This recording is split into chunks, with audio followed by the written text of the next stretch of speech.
Hello friends, MS word के part 5 में आपका स्वागत है। तो हम लोग पार्ट 4 में इंसर्ट टैब के cover page, blank page, page break और टेबल हम लोग का कंप्लीट हो चुका था। आज हम लोग सीखेंगे picture, clip art, shape, smart art और चार्ट। ठीक, ये 5 अलग अलग ऑप्शन हम लोग आज सीखेंगे। तो चलिए स्टार्ट करते हैं। तो सबसे पहला जो ऑप्शन है वो है आपका पिक्चर, उसके बाद है क्लिप आर्ट, उसके बाद है शेप्स, उसके बाद में स्मार्ट आर्ट और चार्ट। ठीक है, तो पहले ये चारों ऑप्शन के बारे में मैं आप लोगों को कुछ जानकारी दे देना चाहता हूँ कि ये चीज है क्या और इसका काम क्या है। ठीक है, तो पिक्चर पहला जो ऑप्शन है वो है आपका पिक्चर। अगला है क्लिप आर्ट, मतलब ये एक आर्ट के जैसे ही है जो कि पहले से बना बनाया कंप्यूटर में दिया हुआ रहता है, उसी को क्या बोला जाता है, क्लिप आर्ट। और अगला है आपका शेप्स। शेप्स मतलब होता है आकार यानी कि डिजाइन। ठीक है, यहाँ पे बहुत सारे आकार, बहुत सारे डिजाइन पहले से बना बनाया रहता है। आप अपने जरूरत के हिसाब से आप इस डिजाइन को, आप इस आकार को आप यूज कर सकते हैं। ठीक, अब इसी के अगला जो ऑप्शन है वो है आपका स्मार्ट आर्ट। स्मार्ट आर्ट मतलब ये एक तरीका का आर्ट ही होता है जो कि स्मार्ट तरीके का होता है। ठीक है, इसीलिए इसको क्या बोला गया है, स्मार्ट आर्ट। और उसी का अगला जो आपका ऑप्शन है जिसको बोला जाता है चार्ट, यानी कि ये एक चार्ट के जैसे, एक ग्राफ के जैसे होता है, इसीलिए इसको क्या बोला जाता है, चार्ट। ठीक है, तो सबसे पहले हम लोग अभी सबसे पहले स्टार्ट करेंगे पिक्चर। तो पिक्चर का काम क्या है, आपके कंप्यूटर में यानी कि हमारे कंप्यूटर में पहले से बनाया हुआ जो जितने भी पिक्चर होते हैं, जितने भी शेप्स होते हैं, या फिर वो आपका डाउनलोड किया हुआ हो या पहले से सेव किया हुआ है, जितने फोटो, जितने पिक्चर को आप इस पिक्चर ऑप्शन के जरिए हम लोग उस पिक्चर को एमएस वर्ड में लेकर आ सकते हैं। जैसे कि मैं पिक्चर वाला ऑप्शन को मैं अभी क्लिक किया, अभी आप लोग के सामने यहाँ पे नया नया बहुत सारा फोल्डर खुल गया। अब जैसे ही मैं यहाँ पे डाउनलोड वाला फोल्डर में मैं जाता हूँ, यहाँ पे बहुत सारा पिक्चर दे रखा है। ठीक है, तो हम लोग अभी एग्जाम्पल के रूप में ये जो हम लोग का सेंटर का जो भी लोगो है, इस पिक्चर को मैं इंसर्ट करना चाहता हूँ। यानी कि इंसर्ट मतलब होता है ऐड करना। कहाँ पे ऐड करना है, एमएस वर्ड में। ठीक है, जैसे मैं क्लिक किया तो अभी आप देख सकते हैं कि हमारे कंप्यूटर में जो भी पिक्चर पहले से सेव किया हुआ था, पहले से डाउनलोड किया हुआ था, उस पिक्चर को हम लोग पिक्चर वाला ऑप्शन के जरिए एमएस वर्ड में लेकर आ सकते हैं। ठीक है, तो जैसे ही इस फोटो को हम लोग एमएस वर्ड में लेके आए और एक नया टैब आप लोगों के सामने खुल के आ गया, जिस टैब का नाम है फॉर्मेट टैब। ठीक है, अब देखिए फॉर्मेट टैब में आप लोगों को बहुत सारा अलग अलग ऑप्शन दे रखा है। तो पहला जो ऑप्शन है वो है आपका ब्राइटनेस, यानी कि इस ब्राइटनेस के जरिए आप इस फोटो का जो ब्राइटनेस है आप कम या ज्यादा कर सकते हो। ठीक है, अगला उसी के नीचे आपको और एक ऑप्शन दिख रहा है कॉन्ट्रास्ट का। कॉन्ट्रास्ट के जरिए हम इस फोटो का कॉन्ट्रास्ट को कम या ज्यादा हम लोग कर सकते हैं। अगला जो है वो है आपका रीकलर, यानी कि ये फोटो में जो भी कलर दिया हुआ है, इसी फोटो में दोबारा से रीकलर, यानी कि री मतलब होता है दोबारा, कलर मतलब होता है रंग, दोबारा से हम लोग यहाँ पे कलर अप्लाई कर सकते हैं। जैसे ही मैं यहाँ पे क्लिक किया तो आप लोगों को यहाँ पे बहुत सारा अलग अलग कलर आप लोगों को देखने को मिल रहा है। ठीक है, अब देखिए यहाँ में से आप अपने जरूरत के हिसाब से यहाँ पे आप कलर अप्लाई कर सकते हो। ठीक है, उसी के नीचे और एक ऑप्शन आपको मिल रहा है देखने को, वो है आपका मोर वेरिएंट, यानी कि अगर आपको यहाँ में से अगर कोई भी कलर पसंद नहीं आया है तो आप मोर वेरिएंट में जाके यहाँ पे और भी आप लोगों को बहुत सारा कलर आपको देखने को मिलेगा। आप यहाँ से भी अपने हिसाब से कलर चॉइस कर सकते हो। ठीक, उसी के नीचे आप लोगों को और एक ऑप्शन देखने को मिल रहा है, वो है आपको मोर कलर। ठीक है, यहाँ से भी आप कलर अप्लाई कर सकते हो। और उसी के बगल में आप लोग को एक कस्टम कलर बोल के एक ऑप्शन आप लोग को देखने को मिल रहा है, जहां पे आप अपने जरूरत के हिसाब से कलर का मिक्सिंग करके उस कलर को आप इस फोटो में आप अप्लाई कर सकते हो। ठीक है, तो आप लोगों को यहाँ पे ये तीनों ऑप्शन आप लोगों को बिल्कुल सही तरीके से समझ में आ गया होगा। अगला जो ऑप्शन है वो है आपका कॉम्प्रेस पिक्चर, यानी कि कॉम्प्रेस का मतलब क्या होता है, कॉम्प्रेस का मतलब होता है कोई भी पिक्चर या फोटो का साइज को कम करना। ठीक है, कॉम्प्रेस का मतलब क्या होता है, कोई भी फोटो या पिक्चर का साइज को कम करना। ठीक, जैसे मैं यहाँ पे कंप्रेस में पिक्चर में क्लिक करता हूँ, आप लोग को यहाँ पे ऑप्शन में देखने को मिल रहा है, एक है पहला आपका 220 ppi, उसके बाद नीचे है आपका 150। तो आप लोग देखिए कि यहाँ पे आप जितना कम नंबर वाला अप्लाई करेंगे, इसका साइज वही साइज में थोड़ा साइज कम होके आप किसी भी एप्लीकेंट को शेयरिंग कर सकते हो, ठीक है। और अगला उसी के निचला जो भाग है, वहां पे आप लोग को देखने को मिल रहा है चेंज पिक्चर, ठीक है। तो ये चेंज पिक्चर का काम क्या है? चेंज मतलब होता है बदलना। किसको बदलना? पिक्चर को बदलना, ठीक है। तो अगर मान के चलिए आप हम लोग के द्वारा यहाँ पे ये वाला पिक्चर ऐड की गई है, लेकिन मुझे ये वाला पिक्चर नहीं चाहिए, मुझे ये पिक्चर को चेंज करना है ना, इसके जगह, यानी कि इस पिक्चर की जगह कोई दूसरा पिक्चर मुझे रिप्लेस करना है ना। तो ऐसे कंडीशन में हम लोग अप्लाई करेंगे चेंज पिक्चर। जैसे कि मैं यहाँ पे चेंज पिक्चर में क्लिक करके यहाँ पे मुझे हम लोग एक पिक्चर चेंज कर लेते हैं। जैसे कि मुझे ये वाला पिक्चर चाहिए, ठीक है। मतलब जो पहले से ये वाला पिक्चर जो है, इसके बदले में मुझे ये वाला पिक्चर चाहिए। तो जैसे मैं इंसर्ट करता हूं, आप यहाँ पे देख सकते हैं कि पहले जो भी हम लोग पिक्चर लिए थे, उसके जगह में दूसरा पिक्चर क्या हो गया? रिप्लेस हो गया, ठीक है। तो चेंज पिक्चर भी आप लोग को अच्छी तरीके से समझ में आ गया है। तो अगला जो है वो है आपका रीसेट पिक्चर, ठीक है। तो रीसेट का क्या काम है? जैसे कि मतलब रीसेट करने से क्या होगा, आपका जो भी फोटो है, इस फोटो ये फोटो जो है वो आपका ओरिजिनल साइज में ऑटोमेटिकली सेट हो जाता है, ठीक है। जैसे कि मैं इसका साइज को, इस फोटो का साइज को मैं कम कर देता हूँ। जैसे मैं इसको रीसेट पिक्चर करता हूँ, आप देख सकते हैं कि ये फोटो जो है वो अपना ओरिजिनल साइज में बदल जाता है, ठीक। तो आप लोगों को रीसेट पिक्चर के बारे में भी कंप्लीट समझ में आ गया होगा। अगला देखते हैं हम लोग कि पिक्चर स्टाइल है ना। तो यहाँ पे आप लोगों को देखने को मिल रहा है पिक्चर स्टाइल, यानी कि नाम से ही हम लोग को समझ में आ रहा है कि ये जो है पिक्चर और फोटो का, इसके जरिए हम लोग क्या कर सकते हैं?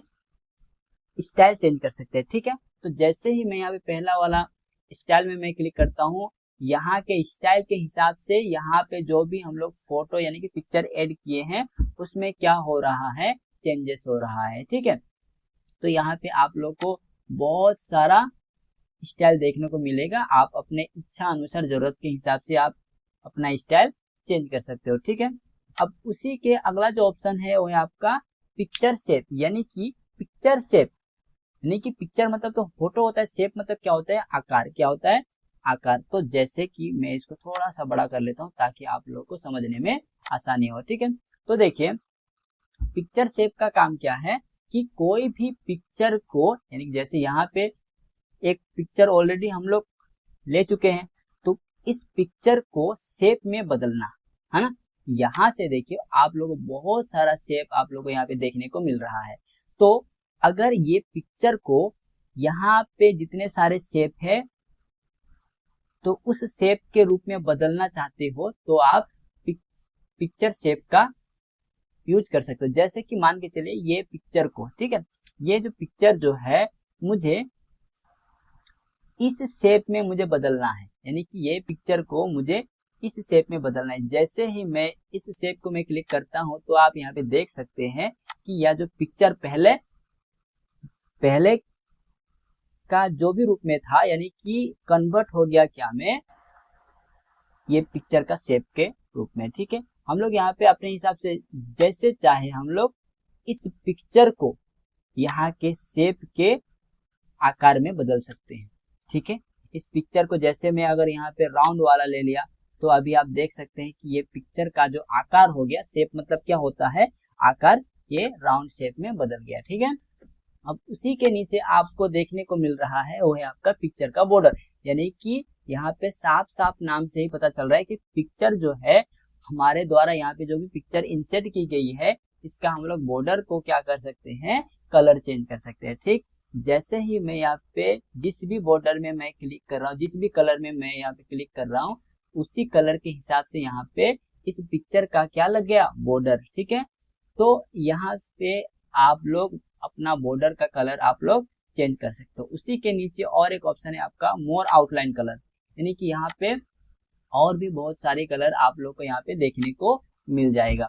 ठीक है, उसी के नीचे अगला है आपका वेट। वेट मतलब होता है ये जो पिक्चर है उसका लेंथ यानी कि चौड़ाई यानी कि मोटाई। ठीक है, तो जैसे ही आप लोग यहाँ पे अपनी जरूरत के हिसाब से आप चेंज कर सकते हो। ठीक, अगला उसी के नीचे जो एक ऑप्शन है जहाँ पे डैशेस यानी कि यहाँ पे जो भी बॉर्डर है वो आपका डैश डैश डैश डैश के स्टाइल में कन्वर्ट हो जाएगा। ठीक है, अब देखिए यहाँ पे उसी के अगला जो ऑप्शन है वो है आपका पोजीशन।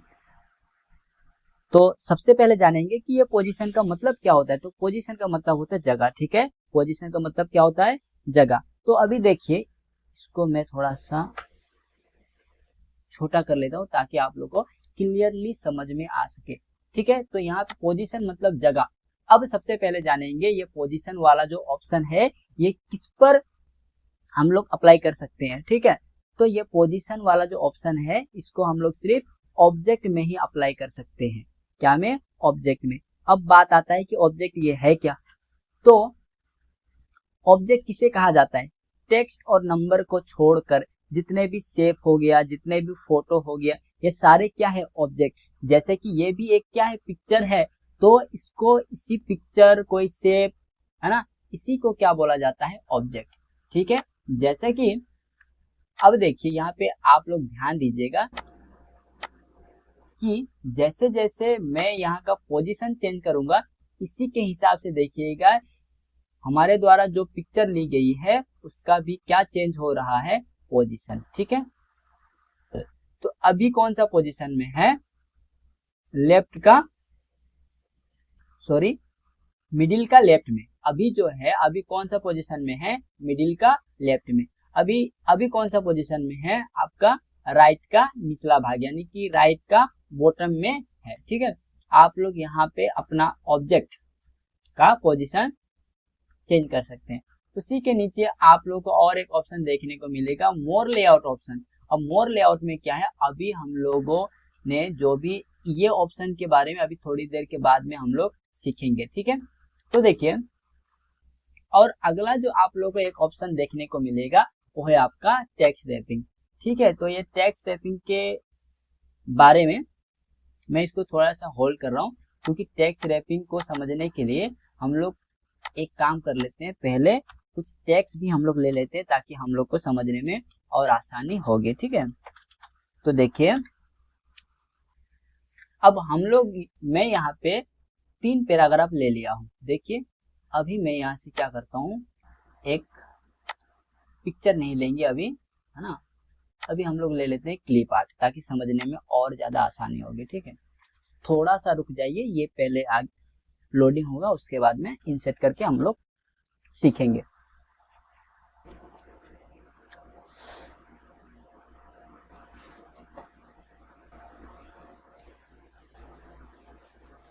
ये लोडिंग लेने के लिए थोड़ा सा टाइम लगेगा। अच्छा ये पूरा कंप्लीट हो गया, तो देखिए है ना, तो ये क्या है, ये क्लिप आर्ट है ना। तो जैसे कि यहाँ पे जितने सारे ऑप्शन हैं हम लोग एक एक ऑप्शन के बारे में सीखेंगे। ठीक है, तो देखिए पहला जो ऑप्शन है ना, पहला जो ऑप्शन है वो है आपका इन लाइन विथ टेक्स्ट, है ना, इन लाइन विथ टेक्स्ट यानी कि ये टेक्स्ट के साथ में रहेगा। ठीक है, और स्क्वायर, स्क्वायर का मतलब होता है चतुर्भुज। ये अभी जो लाइन के साथ यानी टेक्स्ट के साथ में कौन सा आकार में कन्वर्ट हो गया, वो है आपका टेक्स्ट के आकार में। ठीक है, अब उसी के निचला भाग क्या है, टाइट, यानी कि टाइट मतलब पूरा कंप्लीट मतलब फिटिंग हो जाना। जैसे मैं यहाँ पे टाइट में क्लिक किया, देखिए अभी ये इसके आसपास का जो भी टेक्स्ट था वो और थोड़ा सा पास में आ गया। ठीक है, और अगला जो ऑप्शन है वो है आपका बिहाइंड टेक्स्ट, है ना, बिहाइंड टेक्स्ट यानी कि टेक्स्ट के पीछे क्या होता है, टेक्स्ट के पीछे। जैसे कि आप यहाँ पे देख सकते हैं ये जो पिक्चर कहाँ पे है, अभी टेक्स्ट के पीछे है। ठीक है, तो यहाँ पे ये वाला से समझ में नहीं आया होगा, इसके लिए मैं एक शेप ले लेता हूँ, क्लियरली आप लोग को समझ में आ जाएगा। जैसे स्माइली फेस, ये वाला शेप ले लिया, इसमें हम लोग कलर फिल कर दिए, है ना। तो जैसे मैं यहाँ पे जैसे बिहाइंड टेक्स्ट किया, अभी आप देख सकते हैं, आप लोग अभी पूरा क्लियर समझ में आ रहा है कि ये जो शेप जो है वो कहाँ चला गया, टेक्स्ट के पीछे, ठीक है। और उसी के जो नीचे जो भाग था वो यहाँ पे जो ऑप्शन खुल के आ रहा है वो है क्या, इन फ्रंट ऑफ टेक्स्ट, यानी कि ये जो ऑब्जेक्ट है, ये जो शेप है, इसको कहाँ पर लाने का काम करता है, फ्रंट, यानी कि आगे। किसके आगे, टेक्स्ट के आगे। जैसे मैं इन फ्रंट ऑफ टेक्स्ट करता हूँ, यानी कि टेक्स्ट के आगे, टेक्स्ट से आगे आने का मैं कमांड करता हूँ, तो आप यहाँ पे देख सकते हैं ये जो शेप था, ये जो आकार था, वो कहाँ पे आ गया, टेक्स्ट के आगे, ठीक है। अगला उसी के बाद में यहाँ पे और एक ऑप्शन है टॉप एंड बॉटम, यानी कि ऊपर और नीचे, है ना। ये जो अभी आप देख सकते हैं कि ऊपर और नीचे के बीच में ये शेप आके बैठ गया, ठीक है। अब उसी के नीचे है आपका एक थ्रो। जैसे हम लोग थ्रो करते हैं, अब ये जो शेप था उसी के अगल बगल में आप लोग देख सकते हैं कि टेक्स्ट पूरा कंप्लीट तरीके से फिट हो गया। अगला है आपका एडिट व्रैप पॉइंट, यानी कि इस ऑप्शन के जरिए ये जो शेप है इसमें छोटा छोटा एक पॉइंट के जैसे बन जाएगा, जिस पॉइंट को आप अपने जरूरत के हिसाब से एडिट कर सकते हो। एडिट व्रैप पॉइंट, यानी कि एडिट कर सकते हो किसको, ये व्रैप मतलब यही शेप को बोल रहा है, और पॉइंट किसको बोल रहा है। जैसे मैं यहाँ पे क्लिक करता हूँ, जैसे मैं यहाँ पे क्लिक करूंगा तब यहाँ पे छोटी छोटी आप लोग को एक पॉइंट के जैसा बना हुआ देखने को मिलेगा, ठीक है। जैसे मैं यहाँ पे पॉइंट में क्लिक किया तो अभी आप यहाँ पे देख सकते हैं कि छोटे छोटे बहुत सारा यहाँ पे पॉइंट बन के आ गया। तो हम लोग इस पॉइंट को एडिट भी कर सकते हैं, ठीक है। तो आप लोगों को यहाँ से यहाँ तक का जितने सारे ऑप्शन है सही तरीके से समझ में आ गया होगा। अब उसी के नीचे और एक ऑप्शन है मोर लेआउट ऑप्शन। अब मोर लेआउट ऑप्शन कुछ अलग नहीं है, अभी हम लोग जितने सारे ऑप्शन हम लोग सीखे, square, tight, throw, top and bottom, बस वही है, बस यहाँ पे आपका हॉरिजेंटल रूप में है, और यहाँ पे कौन सा रूप में था, वर्टिकल रूप में था, ठीक है। अब देखिए इसी के बाद में अगला जो ऑप्शन है वो है आपका एलाइन। एलाइन मतलब होता है साइड। क्या होता है, साइड, यानी कि हम लोग को यहाँ पे बस इतना ही बताना है कि हम लोग के द्वारा जो भी शेप या फोटो ली गई है, हम लोग उस शेप को पूरा पेज के कौन से साइड में रखना चाहते हैं। जैसे कि यहाँ पे आप लोग को कंप्लीट सही तरीके से समझ में आएगा, तो सबसे ऊपर आप लोगों को देखने को मिल रहा होगा एलाइन लेफ्ट, ठीक है। एलाइन लेफ्ट का मतलब क्या होता है, यानी कि लेफ्ट के साइड, ठीक है। जैसे ही मैं यहाँ पे एलाइन लेफ्ट करता हूँ, यहाँ का जो भी शेप था वो लेफ्ट के साइड में चला गया, इसीलिए मैं बोला कि एलाइन का मतलब होता है साइड, है ना। तो हम लोग को बस यहाँ पे इतना ही बताना है कि ये ऑब्जेक्ट को कौन सा साइड में रखना है। जैसे ही मैं यहाँ पे सेंटर करता हूँ तो आप देख सकते हैं ये जो ऑब्जेक्ट है वो सेंटर में आ गया। जैसे मैं इसको एलाइन राइट करता हूँ तो आप देख सकते हैं कि ये ऑब्जेक्ट जो है राइट की तरफ चला गया। उसके बाद में टॉप है, टॉप के बाद में है मिडिल, मिडिल के बाद में है बॉटम। बॉटम मतलब क्या होता है, नीचे। क्या होता है, नीचे, ठीक है। अब देखिए उसी के बाद में अगला जो ऑप्शन है वो है आपका डिस्ट्रीब्यूट हॉरिजेंटली और डिस्ट्रीब्यूट वर्टिकली, है ना। इसको समझने के लिए हम लोग को टेबल लेना पड़ेगा। तो मैं यहाँ से यहाँ तक जो भी ऑप्शन है, बस कुछ कुछ ऑप्शन को मैं होल्ड कर रहा हूँ। जब हम लोग टेबल करेंगे तब हम लोग इसको और डिटेल्स में हम लोग सीखेंगे। और अगला जो है आपका व्यू ग्रिड लाइन। क्या है, व्यू ग्रिड लाइन। अब ये ग्रिड लाइन क्या होता है, ग्रिड लाइन को पहले समझ लेते हैं। ग्रिड लाइन उसे कहा जाता है जो दिखता तो है मगर होता नहीं है। अब मैं इसको क्यों बोला और इसको हम लोग किस तरीके से प्रैक्टिकली रूप में समझेंगे, तो देखिए, तो ग्रिड लाइन को समझने के लिए हम लोग को लेना पड़ेगा टेबल, ठीक है। तो देखिए सबसे पहले मैं इंसर्ट टैब में जाके मैं यहाँ पे ले लिया टेबल, ठीक है। तो देखिए तो यहाँ पे सेम ऑप्शन है, आप लोग को क्या देखने को मिल रहा है, व्यू ग्रिड लाइन, है ना। और मैंने ग्रिड लाइन के बारे में, मैं ग्रिड लाइन किसे कहा जाता है, वह लाइन जो दिखता तो है मगर होता नहीं है। अब इसको कैसे प्रूव करेंगे देखिए, है ना। जैसे यहाँ पे टेबल यानी कि यहाँ पे रो और कॉलम मिल के क्या बनता है, टेबल। क्या बनता है, टेबल, है ना। तो जैसे ही मैं यहाँ पे प्रिंट में जाके प्रिंट प्रीव्यू करता हूँ तो अभी हम लोग को यहाँ पे टेबल नजर में आ रहा है क्लियरली, है ना। तो अभी देखिए यहाँ पे मैं क्या करता हूँ, नो बॉर्डर, क्या करता हूँ, नो बॉर्डर। अब देखिए यहाँ पे आप लोगों को जो ब्लू कलर का डॉट डॉट डॉट कर सा एक टेबल बना हुआ जो टेबल दिख रहा है ना, तो इसी को क्या बोला जाता है, ग्रिड लाइन। ये दिख रहा है, असल में ये है नहीं। इसको प्रूव कैसे करेंगे, अभी जैसे ही मैं यहाँ पे प्रिंट में जाके प्रिंट प्रीव्यू करता हूँ तो अभी आप देख सकते हैं कि यहाँ पे अभी प्रिंट प्रीव्यू में हम लोग को टेबल दिखाई नहीं दे रहा है ना। तो इसीलिए मैं आप लोगों को बोला कि ग्रिड लाइन किसे कहा जाता है, ग्रिड लाइन वह लाइन होता है जो दिखता तो है मगर होता नहीं है, ठीक है। और अगला जो ऑप्शन है वो है आपका व्यू ग्रिड लाइन, और सॉरी व्यू ग्रिड लाइन हम लोग का कंप्लीट हो गया है ना। तो देखिए अगला हम लोग का ऑप्शन कौन सा है, पहले हम लोग देख लेते हैं।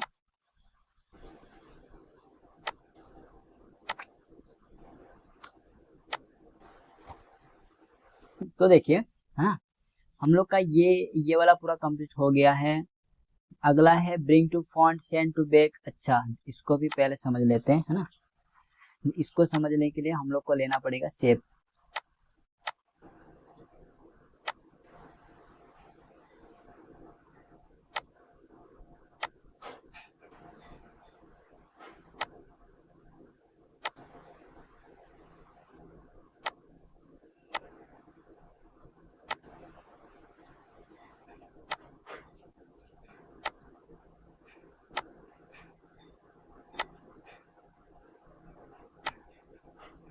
तो देखिए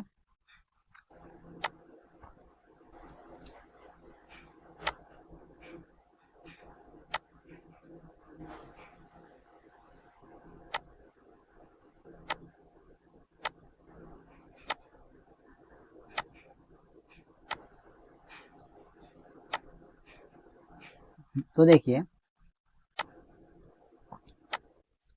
यहाँ पे सबसे पहला मैं आप लोगों को समझाने के लिए यहाँ पे अलग अलग कलर के 3 मैं शेप ले रखा हूँ। तो सबसे पहला वाला जो ऑरेंज कलर का जो शेप है वो सबसे पहला में है, जो ब्लू कलर का जो शेप है वो सेकेंड में है, और जो ग्रीन, जो हल्का ग्रीन कलर का जो शेप है वो थर्ड में है, ठीक है। तो देखिए सबसे पहले समझेंगे ये तीनों ऑप्शन के बारे में, ठीक है। तो ब्रिंग टू फॉन्ट, पहला जो ऑप्शन है वो है आपका ब्रिंग टू फॉन्ट, है ना। तो देखिए ब्रिंग टू फॉन्ट का मतलब होता है आगे लाना, फॉन्ट मतलब आगे और ब्रिंग मतलब लाना, है ना। तो कहां पर लाना, ब्रिंग टू फॉन्ट यानी कि आगे लाना। और उसी के नीचे आप लोग को एक ऑप्शन दिख रहा है ब्रिंग फॉरवर्ड, है ना। तो ब्रिंग फॉरवर्ड का मतलब होता है कि एक एक स्टेप आगे लाना, है ना, एक एक कदम आगे लाना।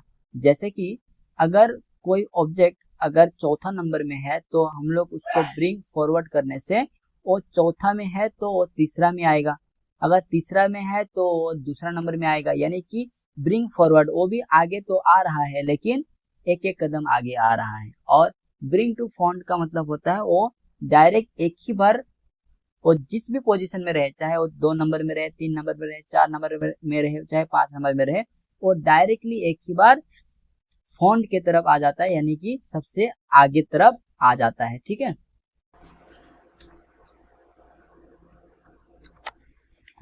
और उसी के जो सामने जो भी ऑप्शन आप लोगों को दिख रहा है वहां पे है आपका सेंड टू बैक, है ना।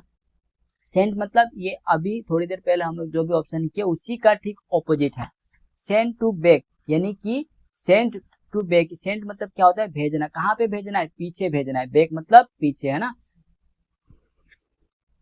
चाहे कोई ऑब्जेक्ट 2 नंबर में रहे, 3 नंबर में रहे, 4 नंबर में रहे, कोई मैटर नहीं करता, उसको डायरेक्ट कहाँ पे भेजना है, पीछे की तरफ भेजना है, सबसे पीछे, ठीक है। सेंड बैकवर्ड मतलब एक एक कदम पीछे भेजना है। अगर मान के चलिए अगर कोई ऑब्जेक्ट 3 नंबर में है तो उसको 4 नंबर में भेजेगा, 4 नंबर में है तो उसको 5 नंबर में भेजेगा, यानी कि एक एक स्टेप करके पीछे भेजेगा। तो चलिए पहला वाला को पहले समझ लेते हैं। देखिए तो अभी आप यहाँ पे देख रहे हैं कि ऑरेंज वाला जो ऑब्जेक्ट है वो सबसे आगे है। तो देखिए जैसे मैं यहाँ पे सेंड टू बैक किया तो ये ऑरेंज वाला जो ऑब्जेक्ट था वो कहाँ पे चला गया, सबसे पीछे चला गया। ठीक है, अब देखिए अभी यहाँ पे ब्लू वाला सबसे पहला फर्स्ट नंबर में है। ठीक है, तो जैसे ही मैं इसको सेंड टू बैकवर्ड किया, सेंड बैकवर्ड किया तो ये पहला में था तो पहला से कितना नंबर में चला गया, दूसरा नंबर, यानी कि सेंड बैकवर्ड में एक एक कदम पीछे जा रहा है। और सेंड टू बैक मतलब वो डायरेक्ट सबसे पीछे भेज रहा है। सेंड बैक मतलब सबसे पीछे भेजना, सेंड बैकवर्ड मतलब एक एक कदम पीछे भेजना। अब देखिए जो ऑरेंज वाला जो ऑब्जेक्ट है वो सबसे पीछे है। जैसे मैं यहाँ पे ब्रिंग टू फ्रंट, यानी कि ब्रिंग मतलब लाना, कहाँ पे लाना, फ्रंट सबसे आगे लाना। ठीक है, और जैसे ही अभी आप देख सकते हैं कि जो ग्रीन वाला जो है वो तीसरा नंबर में है, ग्रीन वाला आपको तीसरा नंबर में देखने को मिल रहा है। जैसे ही मैं ब्रिंग फॉरवर्ड किया तो ये तीसरा नंबर से कितना नंबर में आ गया, 2 नंबर में आ गया। इसीलिए मैं बोला कि ब्रिंग फॉरवर्ड मतलब एक एक कदम आगे लाना, और ब्रिंग फ्रंट मतलब सबसे आगे लाना, चाहे वो 3 नंबर में रहे 4 नंबर में रहे, उसका काम है सबसे आगे लाना। ठीक है, तो आप लोगों को bring to front, send to back ये दोनों ऑप्शन समझ में आ गया है। अब बच गया आपका bring in front of text और सेंड बिहाइंड टेक्स्ट, है ना। तो इसको समझने के लिए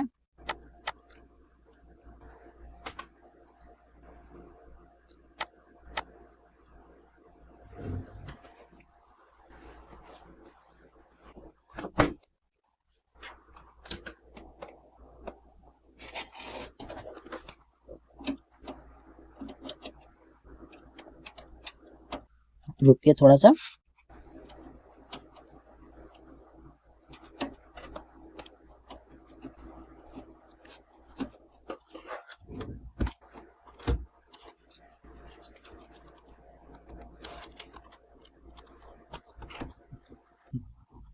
तो देखिए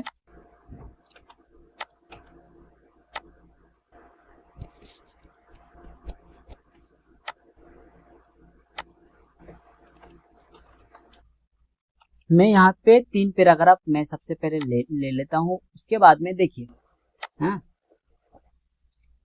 अगर देखिए अभी आप यहाँ पे देख सकते हैं कि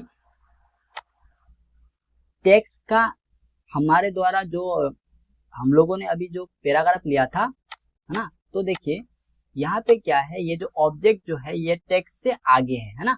तो जैसे ही मैं यहाँ पे सेंड बिहाइंड टेक्स्ट में करता हूँ, ये जो ऑब्जेक्ट जो था वो कहाँ पे चला गया, टेक्स्ट के पीछे, यानी कि सेंड बिहाइंड टेक्स्ट का मतलब क्या होता है, कोई भी ऑब्जेक्ट को टेक्स्ट के पीछे तरफ भेजना। ठीक है, और अगर यही ऑब्जेक्ट को मुझे आगे तरफ लेके आना है तो bring in front of text, यानी कि कहाँ पे लाना है, टेक्स्ट के आगे। जैसे मैं bring in front of text किया तो अभी आप देख सकते हैं कि हमारे द्वारा जो ऑब्जेक्ट लिया गया था और टेक्स्ट के आगे आ गया, है ना। तो आप लोगों को यहाँ का तीनों ऑप्शन सही तरीके से समझ में आ गया, और यहाँ का तीनों ऑप्शन भी आप लोगों को समझ में आ गया, और ये टेक्स्ट रैपिंग को के बारे में भी आप लोगों को समझ में आ गया, और ये अलाइन के बारे में, व्यू ग्रिड लाइन के बारे में सब कुछ समझ में आ गया। अगला है हम लोग का ग्रुप। ठीक है, अब ये ग्रुप किसको बोला जाता है, 2 या 2 से ज्यादा ऑब्जेक्ट या फोटो का समूह होता है, उसी को क्या बोला जाता है, ग्रुप। ठीक है, क्योंकि हम लोग सिंगल ग्रुप कभी भी नहीं बना सकते, सिंगल ऑब्जेक्ट या सिंगल फोटो का कभी भी हम लोग ग्रुप नहीं बना सकते हैं। ग्रुप बनाने के लिए कम से कम 2 या 2 से ज्यादा ऑब्जेक्ट या फोटो का जरूरत पड़ेगी। ठीक है, तो उसके लिए हम लोग और एक यहाँ से शेप ले लेते हैं और इसमें कलर भी फिल कर देते हैं। ठीक है, तो अभी देखिए यहाँ पे हम लोग को दोनों ऑब्जेक्ट को एक साथ सिलेक्ट करना है। अब देखिए जैसे ही मैं ये वाला ऑब्जेक्ट को सिलेक्ट कर रहा हूँ, ये पहला वाला ऑब्जेक्ट अनसिलेक्ट हो जा रहा है।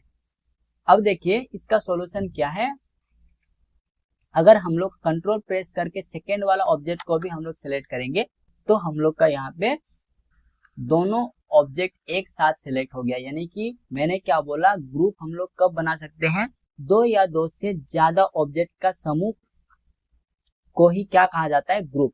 ग्रुप बनाने के लिए दो या दो से ज्यादा ऑब्जेक्ट की जरूरत पड़ेगी, ठीक है। तो अभी आप लोग यहाँ पे देख सकते हैं कि ग्रुप वाला जो ऑप्शन है वो अभी यहाँ पे ऑन हो चुका है, ठीक है। तो यहाँ पे ग्रुप में आप लोगों को 3 अलग अलग ऑप्शन देखने को मिलेगा। पहला है ग्रुप, उसके बाद में रीग्रुप, और लास्ट में है आपका अनग्रुप, ठीक है। ग्रुप का काम है दो या दो से ज्यादा ऑब्जेक्ट को एक समूह में बदलना, है ना। जैसे कि यहाँ पे दोनों ऑब्जेक्ट अभी तक अलग अलग था, जैसे ही मैं यहाँ पे ग्रुप करता हूँ तो अभी आप देख सकते हैं कि दोनों ऑब्जेक्ट एक ही ग्रुप में हो गया है, यानी कि दोनों में से अगर कोई एक ऑब्जेक्ट को भी पकड़ने से दोनों एक साथ मार्च होके चला जा रहा है, ठीक है। अगर इसको अनग्रुप करना है तो हम लोग अनग्रुप करके ये दोनों ऑब्जेक्ट को अलग अलग कर सकते हैं। अब जैसे पहले जिस तरीके से ग्रुप था वही ग्रुप में वापस इनको दोबारा से ग्रुप बनाना है, तो हम लोग रीग्रुप का ऑप्शन करके हम लोग इसको दोबारा से ग्रुप भी बना सकते हैं। तो आप लोगों को ये ग्रुप, अनग्रुप और रीग्रुप, ये तीनों का काम आप लोग को बिल्कुल अच्छी तरीके से समझ में आ गया होगा। अगला है आपका रोटेट। रोटेट मतलब होता है मोड़, यानी कि घुमाना, ठीक है। तो देखिए, इसको रोटेट को सही तरीके से समझने के लिए देखिए, मैं ये एक शेप ले लेता हूँ, इसमें कलर फिल कर दिया, ठीक है। तो जैसे ही मैं यहाँ पे rotate 90 degree, rotate right 90 degree, तो ये पहले शेप इस तरीके से था, यही चीज रोटेट हो गया किधर, 90 डिग्री, ठीक है। तो हम लोग यहाँ पे लेफ्ट कितना डिग्री लेफ्ट के साइड घुमाना है, कितना डिग्री राइट के साइड घुमाना है, हम लोग यहाँ पे इस रोटेट वाला ऑप्शन के जरिए हम लोग इसको शेप को रोटेट कर सकते हैं, ठीक है। अगला है हम लोग का वर्टिकल और हॉरिजेंटल, यानी कि वर्टिकल किसको बोला जाता है और हॉरिजेंटल किसको बोला जाता है। वर्टिकल वह लाइन जो ऊपर से नीचे की ओर आती है उसी को वर्टिकल लाइन बोला जाता है, और हॉरिजेंटल लाइन वह लाइन जो लेफ्ट से राइट की ओर जाती है उसको हॉरिजेंटल लाइन बोला जाता है, ठीक है।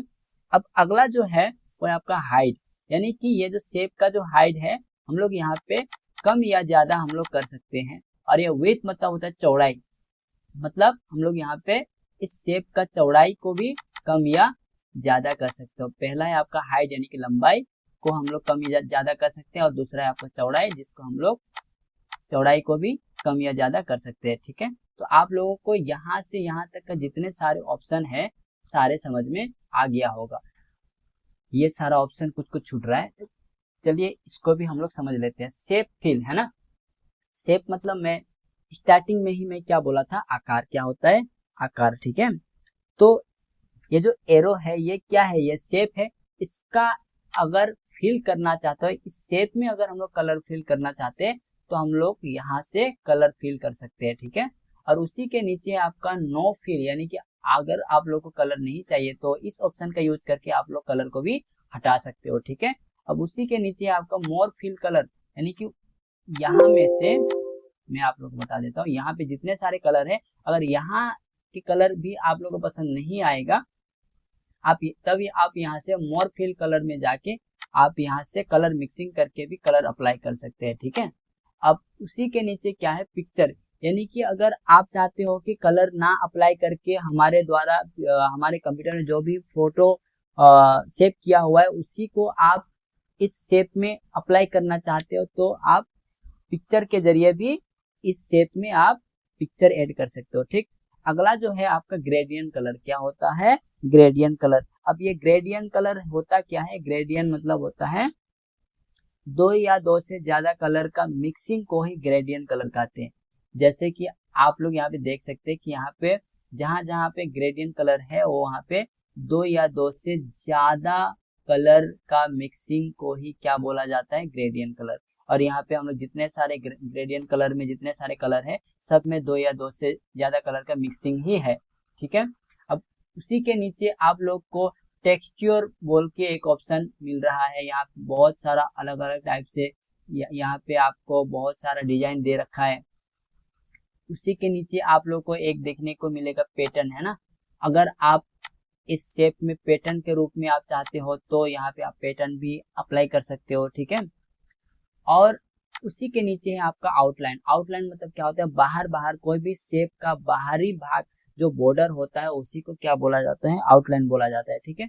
आप यहाँ से भी अपने जरूरत के हिसाब से आउटलाइन ऐड कर सकते हो। ठीक है, अगर आप लोग को आउटलाइन ऐड नहीं करनी है तो आप लोग को यहाँ पे नो आउटलाइन वाला ऑप्शन में क्लिक कर देना है। ठीक, अब उसी के नीचे बहुत सारा आप लोग को कलर देखने को मिल जाएगा और यहाँ पे डैश डैश वाला ये वाला आप यहाँ पे स्टाइल अप्लाई कर सकते हैं, पैटर्न अप्लाई कर सकते हैं। ठीक है, अब अगला है आपका चेन शेप, है ना। लेकिन चेन शेप का मतलब क्या होता है, इस शेप को बदलना। जैसे कि मुझे यहाँ पे ये जो आप लोग हमारे द्वारा जो अभी शेप ऐड की गई, ये शेप मुझे नहीं चाहिए, मुझे इसके बदले में इसके जगह में रिप्लेस करना है ये वाला शेप को। तो अभी आप देख सकते हैं कि हम लोग चेन शेप के जरिए हम लोग शेप को बदल सकते हैं, रिप्लेस कर सकते हैं। ठीक है, अगला है हम लोग का शेडो। क्या है, शेडो। तो हम लोग इस शेप में हम लोग शेडो भी अप्लाई कर सकते हैं। ठीक है, अपने जरूरत के हिसाब से यहाँ पे शेडो अप्लाई कर सकते हैं और यहाँ पे शेडो में शेडो का कलर भी हम लोग दे सकते हैं यहाँ पे। ठीक है,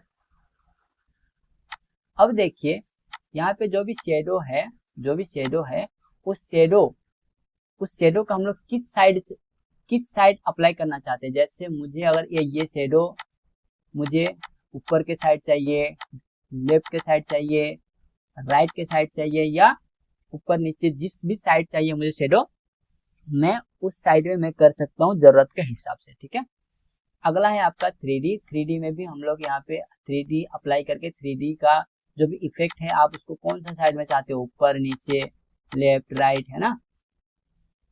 ये सारा यहाँ पे आप लोग बहुत सारा ऑप्शन देखने को मिलेगा। आप जैसे अपने जरूरत के हिसाब से आप 3D अप्लाई करना चाहते हो तो 3D आप यहाँ पे कर सकते हो, शेडो कर सकते हो, है ना। और यहाँ से यहाँ तक का ऑप्शन तो हम लोग इससे पहले भी ही हम लोग सीख चुके हैं। ठीक है, तो आप लोगों को यहाँ पे जो भी पिक्चर वाला जितना ऑप्शन है वो ऑप्शन के बारे में आप लोगों को बहुत ही क्लियरली समझ में आ गया होगा। अगला जो है वो है आपका क्लिप आर्ट। क्लिप आर्ट क्या होता है, क्लिप आर्ट मतलब होता है ड्राइंग, एक डिजाइन। ठीक है, तो कंप्यूटर में जो क्लिप आर्ट जो कि पहले से बना बनाया जो भी ड्राइंग रहता है उसी को बोला जाता है क्लिप आर्ट। ठीक है, तो जैसे कि आप लोग यहाँ पे देख पा रहे हैं, यहाँ पे बहुत सारा दिया हुआ है क्लिप आर्ट, है ना। आप अपने यहाँ पे जरूरत के हिसाब से यहाँ पे क्लिप आर्ट ऐड कर सकते हो। ठीक है, तो क्लिप आर्ट का ज्यादा उतना कुछ काम है नहीं। यहाँ पे क्लिप आर्ट में पहले से बना बनाया आर्ट दिया हुआ रहता है, आप उसको अपने जरूरत के हिसाब से आप उसको उस आर्ट को वर्ड में अप्लाई कर सकते हो, यूज कर सकते हो। ठीक है, अब उससे आगे अगला जो आता है वो है आपका शेप। यानी कि शेप के बारे में भी हम लोग थोड़ी देर पहले ही हम लोग सीख चुके हैं। यहाँ पे शेप मतलब हिंदी मीनिंग होता है आकार। शेप मतलब आकार होता है। हम लोग को यहाँ पे बहुत सारा आकार देखने को मिल रहा है, हम लोग अपने जरूरत के हिसाब से हम लोग यहाँ पे आकार अप्लाई कर सकते हैं। ठीक है, तो देखिए ये भी देखने में बहुत सुंदर लग रहा है। इसमें आप लोग चाहो तो कलर फिल कर सकते हो। ठीक है, यहाँ पे आप शेडो अप्लाई कर सकते हो, 3D अप्लाई कर सकते हो। ठीक है, तो ये होते हैं आपका शेप, है ना।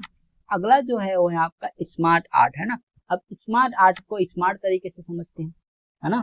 तो देखिए सबसे पहला जो आप लोग को ऑप्शन देखने को मिल रहा है ना, ऑल मतलब सब। अब ये यहाँ पे ऑल वाला ऑप्शन में हम लोग को क्या क्या मिलेगा, यहाँ पे pyramid, matrix, relationship, hair dye, आपका साइकिल, प्रोसेस, लिस्ट, यहाँ से लिस्ट से पिरामिड तक जितने सारे यहाँ पे आर्ट दिए गए हैं वो सारा आर्ट हम लोग को कहाँ पे देखने को मिलेगा, ऑल वाला ऑप्शन में। ठीक है, तो देखिए सेकंड में जो ऑप्शन आप लोग को मिल रहा है वो है आपका लिस्ट, है ना। तो लिस्ट का काम क्या है, अगर हम लोग को कोई लिस्ट क्रिएट करना है, कुछ लिस्ट बनाना है जो भी, वो भी हम लोग का कैसा स्मार्ट तरीके से, तो हम लोग इस लिस्ट वाला ऑप्शन के जरिए हम लोग स्मार्ट तरीके से लिस्ट क्रिएट कर सकते हैं। जैसे कि देख सकते हैं, मैं ये पैराग्राफ मैं पहले हटा लेता हूं। तो देखिए यहाँ पे लिस्ट वाला ऑप्शन में जाके ये वाला स्मार्ट वाला जो वर्टिकल जो बॉक्स लिस्ट है इसको मैं क्लिक कर लेता हूँ। ठीक है, और देखिए जैसे मैं यहाँ पे क्लिक किया, अभी हम लोग का एक लिस्ट का लेके एक आर्ट बन के रेडी हो गया। जहाँ पे मैं यहाँ पे क्लिक करता हूँ जैसे कि हम लोग अभी तक कौन कौन सा ऑप्शन सीखे। पहला है हम लोग का पिक्चर, फिर उसके बाद में सीखे हम लोग क्लिप आर्ट,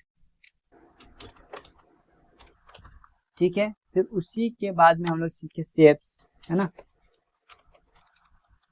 शेप्स, है ना।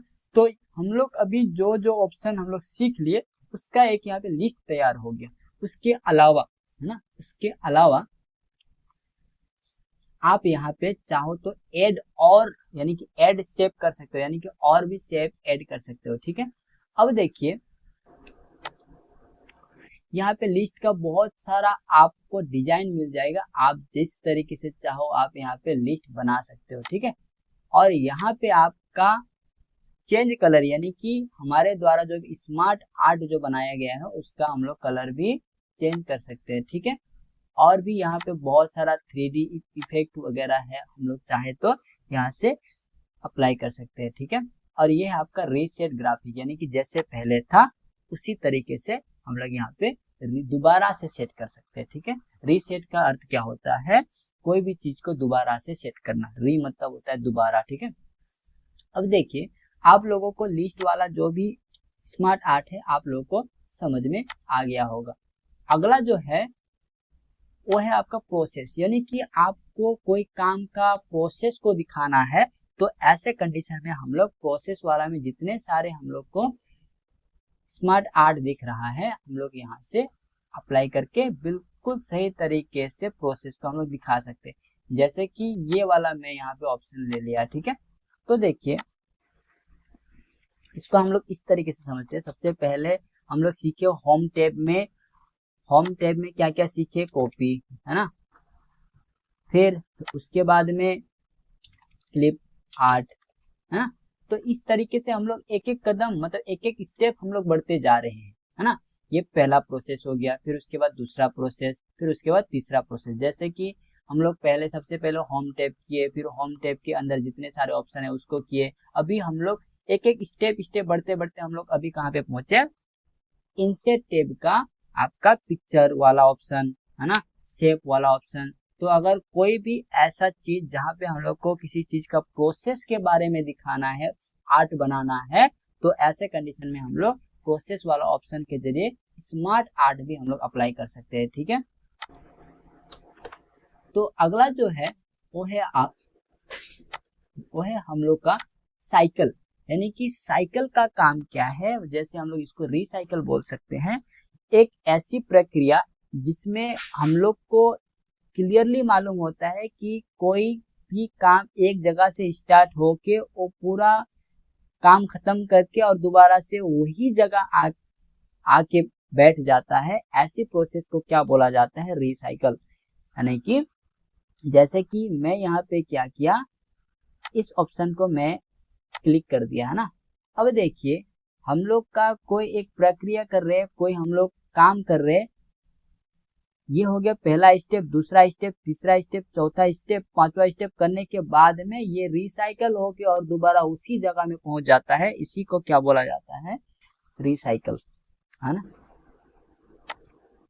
तो ये जो है ये आपका स्मार्ट आर्ट जो है इसका कोई फिक्स काम नहीं होता है। आप अपने काम आप अपने जरूरत के हिसाब से इस स्मार्ट आर्ट को जैसे मर्जी आप यहाँ पे अप्लाई कर सकते हैं, ठीक है। और अगला भी यहाँ पे बहुत सारा ऑप्शन है। यहाँ पे अगर कोई चीज का रिलेशनशिप आप लोग को दिखाना है तो यहाँ से आप लोग अप्लाई कर सकते हैं। तो स्मार्ट आर्ट का काम कोई फिक्स काम नहीं होता है, आप लोग अपने जरूरत के हिसाब से इस स्मार्ट आर्ट को आप अप्लाई कर सकते हो। अगला है आपका चार्ट, है ना। चार्ट किसको बोला जाता है, चार्ट जो है या एक ग्राफ के जैसे होता है, ग्राफ के जैसे, है ना। इस चार्ट में हम लोग कोई भी ग्राफ को देख के हम लोग इतना बता सकते हैं कि इस रिपोर्ट में कौन सा पार्टिकुलर जो रिपोर्ट है उसका संख्या सबसे ज्यादा है या सबसे कम है, उस ग्राफ को हम लोग देख के, ठीक है। तो देखिए इसको हम लोग प्रैक्टिकली समझेंगे।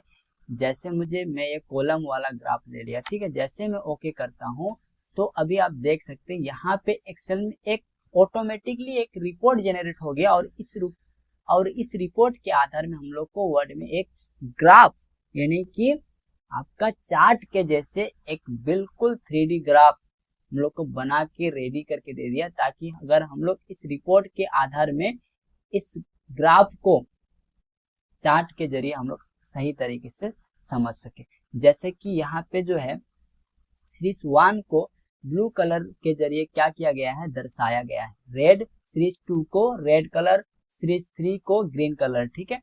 तो यहाँ पे सबसे लंबी लाइन जो आप लोगों को दिख रही है वो है आपका ग्रीन कलर, यानी ग्रीन कलर किसका है, सीरीज 3 का। हम लोग को ग्राफ देख के पता चल गया कि सीरीज 3 का जो भी रिपोर्ट है ना सबसे हाई है, सबसे ज्यादा है। जबकि अगर यही चीज हम लोग यहाँ पे इस रिपोर्ट में हम लोग देखने का कोशिश करते तो हम लोग को कम से कम थोड़ा टाइम लग जाता है इसको ध्यान से देख के समझने में, ठीक है। तो यही होती है आपका चार्ट, है ना। तो आप लोगों को चार्ट के बारे में भी बिल्कुल सही तरीके से समझ में आ गया होगा, ठीक है। अब देखते हैं अगला है हम लोग का हाइपरलिंक, बुकमार्क, क्रॉस रेफरेंस, ठीक है। आज का क्लास में हम लोग क्रॉस रेफरेंस तक ही सीखेंगे, ठीक है। तो सबसे पहले बात करेंगे हाइपरलिंक। अब सबसे पहले जानेंगे कि हाइपरलिंक है क्या, है ना। तो फाइल और टेक्स्ट, है ना, टेक्स्ट और फाइल का बीच का जो लिंक होता है, जो कनेक्शन होता है, बस उसी को हाइपरलिंक बोला जाता है। मैंने क्या बोला ध्यान से सुनिएगा, है ना। टेक्स्ट और फाइल के बीच का जो कनेक्शन होता है, जो लिंक होता है, उसी को हाइपरलिंक बोला जाता है, ठीक है। तो देखिए, है ना, इसको मैं आप लोगों को प्रैक्टिकल करके दिखा दे रहा हूँ। जैसे मैंने क्या बोला, टेक्स्ट और फाइल के बीच का जो कनेक्शन होता है उसी को हाइपरलिंक। मैंने यहाँ पे क्या लिख लिया, टेक्स्ट, और इस टेक्स्ट को मैं सिलेक्ट कर लिया, ठीक है। जैसे मैं हाइपरलिंक में क्लिक करता हूँ, हाइपरलिंक मुझे पूछता है कि आप इस टेक्स्ट को कौन सा फाइल के साथ आप लिंक करना चाहते हो, ठीक है। तो जैसे मैं यहाँ पे इस फाइल को सिलेक्ट करके ओके करता हूँ, तो अभी आप देख सकते हैं ये जो टेक्स्ट जो है वो आपका ब्लू कलर का दिख रहा है ना। जैसे मैं इस ब्लू कलर में इस टेक्स्ट में जाके कंट्रोल प्रेस करके मैं माउस के द्वारा क्लिक करता हूँ, तो यहाँ पे मुझे पूछ रहा है कि आप इस फाइल को ओपन करना चाहते हैं। तो मैंने बोल दिया यस। जैसे मैं यहाँ पे यस किया, तो अभी आप देख सकते हैं उस टेक्स्ट के द्वारा मैं जो भी फाइल को लिंक किया था वो फाइल अपने आप क्या हो गया, खुल गया, ठीक है। तो इसीलिए मैं क्या बोला था, टेक्स्ट और फाइल का बीच का जो कनेक्शन जो होता है, जो लिंक होता है, उसी को क्या बोला जाता है, हाइपरलिंक, ठीक है। तो आप लोगों को हाइपरलिंक भी बिल्कुल सही तरीके से समझ में आ गया होगा। अगला जो है वो है हम लोग का बुक मार्क, है ना। बुक को मार्क करना, है ना, बुक को मार्क करना। बुक मार्क को हम लोग इस तरीके से समझेंगे, जैसे कि आप कुछ बुक पढ़ रहे हैं और बीच में ही आपका कुछ काम पड़ गया, तो आप क्या करते हैं, उस बुक में आप जहां तक भी पढ़े हैं वहां तक आप टिक मार्क करके आप अपना काम करने के लिए चले जाते हैं, ताकि काम करने के बाद में जब आप वापस आओ तो आपको ये समझ में आ जाए कि मैं जो हूँ यहाँ तक मैं पढ़ा था या लिखा था, ताकि उसी का ठीक अगला वर्ड से मैं अपना पढ़ना और लिखना स्टार्ट कर सकूं, ठीक है। तो जैसे कि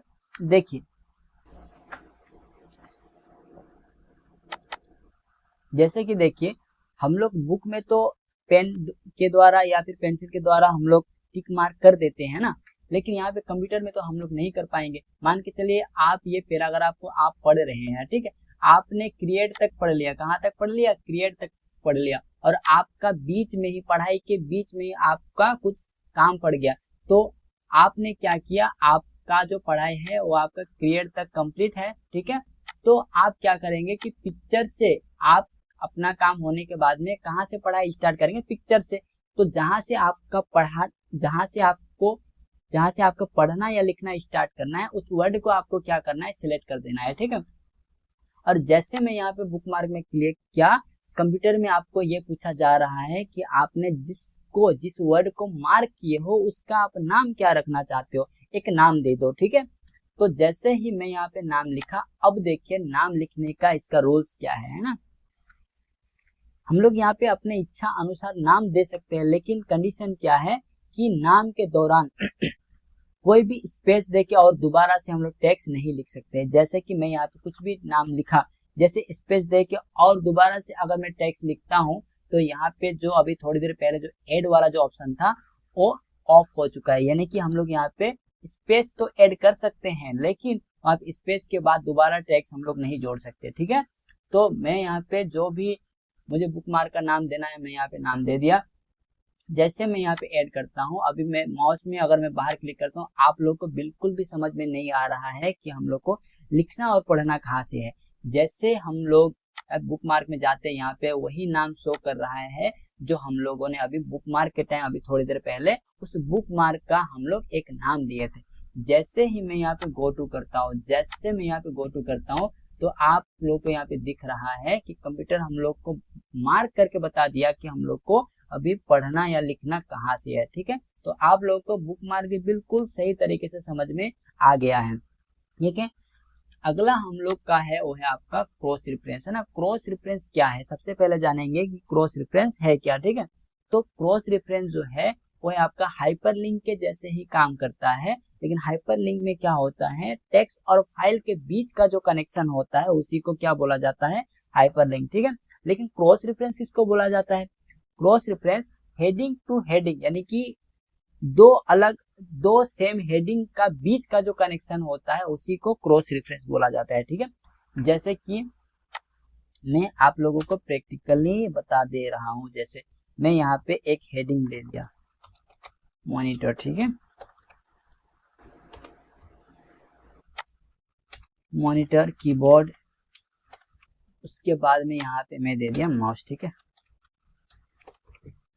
अब देखिए पहला काम था हम लोग का इस पैराग्राफ में हेडिंग देना, ठीक है, पहला स्टेप खत्म।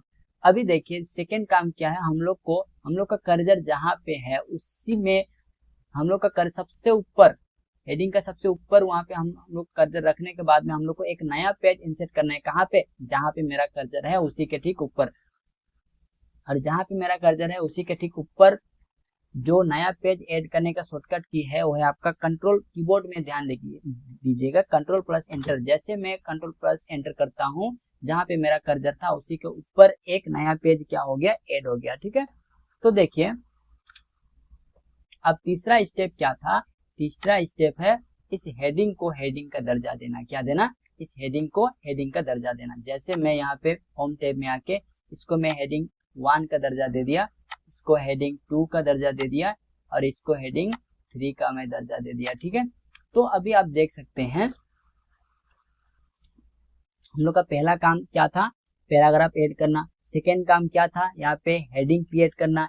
अब हेडिंग क्रिएट हो जाने के बाद में इसको इस हेडिंग को हेडिंग का दर्जा देना, है ना। अभी और लास्ट काम बाकी है वो है हम लोग का, अब देखिए जैसे मैं यहाँ पे क्रॉस रेफरेंस में जाता हूँ, अभी यहाँ पे पूछा है रेफरेंस टाइप, यानी कि आप किसके द्वारा आप क्रॉस रेफरेंस करना चाहते हैं। आपने बोल दिया हेडिंग के जरिए, क्या, हेडिंग के आधार में, है ना। तो जैसे ही मैं यहाँ पे हेडिंग क्लिक किया, अभी आप यहाँ पे हम लोग के द्वारा जितने भी हेडिंग का दर्जा दिया हुआ था सबका नाम यहाँ पे शो कर रहा है। तो हम लोग को एक एक करके क्या करना है, इस हेडिंग को पहला वाला पेज में, सबसे पहला वाला पेज में क्या करना है, इंसर्ट करना है।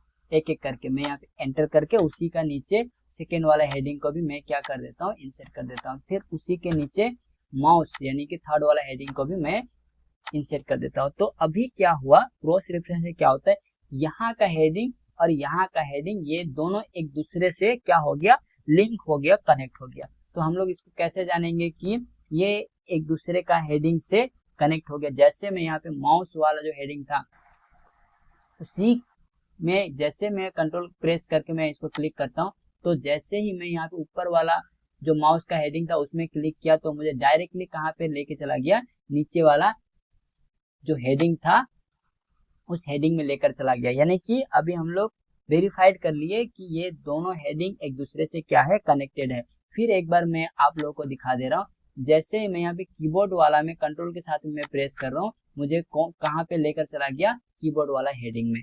तो आप लोगों को क्रॉस रेफरेंस भी बिल्कुल सही तरीके से समझ में आ गया होगा, है ना। तो मैं आप लोग को फिर से जानकारी दे रहा हूँ कि हाइपरलिंक किसे कहा जाता है, टेक्स्ट और फाइल के बीच का जो कनेक्शन होता है, जो लिंक होता है, इसी को क्या बोला जाता है, हाइपरलिंक, ठीक है। बुक मार्क का काम क्या है, कोई भी बुक को कोई भी बुक का या कोई भी पैराग्राफ का कोई पर्टिकुलर वर्ड या सेंटेंस को मार्क करना ही बुक मार्क कहलाता है, ठीक है।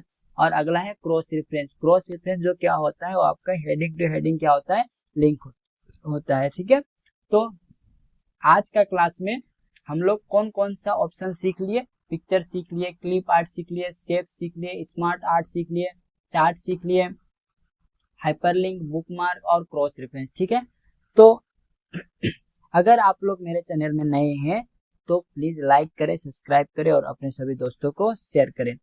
और आज का जो टॉपिक है उसमें से अगर किसी को भी कुछ कंफ्यूजन है तो आप लोग मुझे कमेंट करें, मैं कोशिश करूंगा जितना जल्दी संभव आप लोग को उस कमेंट का रिप्लाई करने के लिए। तो आज का क्लास में इतना ही, मिलेंगे नए क्लास में नए टॉपिक के साथ में, तब तक के लिए जय हिंद, जय भारत।